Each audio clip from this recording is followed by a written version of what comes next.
some places, it's not worth doing the stupid things that they ask you, and it's no big loss. Other places might make sense to give them the stupid thing that they're looking for.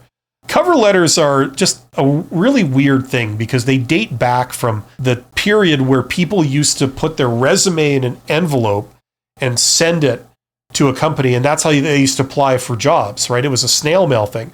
So if the company opens up an envelope and your resume falls out, they don't know what it's for, right? So you have to accompany it with a letter saying, okay, please find my resume. I'm applying for this job, right? And this is who I am, and this is why you should read my resume, and this is who specifically this is intended to go to. So that's what the cover letter was for. It was to sort of explain this resume that you had sent them. Why are you sending me this resume, right? Now, in this day and age where you apply online for stuff, like the cover letter, it's really obsolete. You don't need it, right? So what you basically have is, it's almost like a second version of your resume. Instead of being written in point form, it's written out in paragraphs.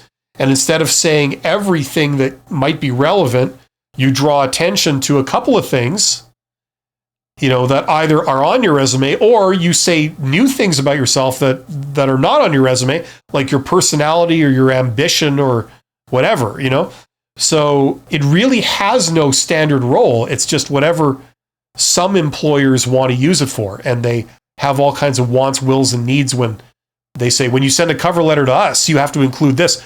That's not some kind of universal thing. That's just their preferences, right? There really is no universal way of doing a cover letter. A lot of places don't even require a cover letter for good reason. It's unnecessary.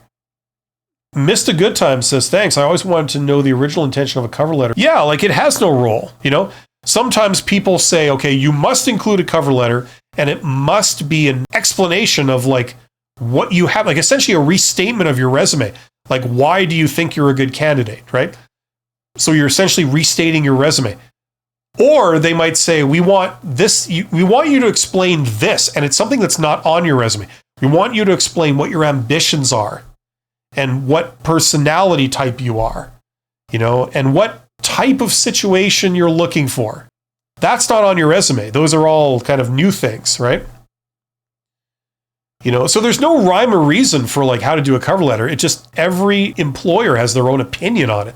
Just like every employer has their own opinion on how to value an employee, You go one place, they think you're worth minimum wage. You go another place, they think you're worth like $100,000 a year. You know what I mean? It just depends on what they place value on.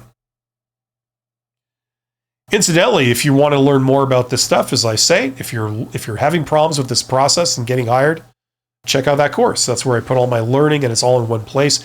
And if you want to learn how to network, I did a public opinion poll a couple of days ago, and I said, what's the most useful business topic to learn?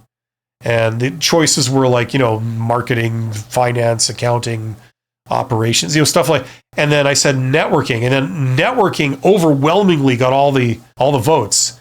It's like, okay, you want to learn how to network and you're an introvert? Check out that course, my Get Hired course. That's where all that stuff is. 80% of jobs aren't hidden.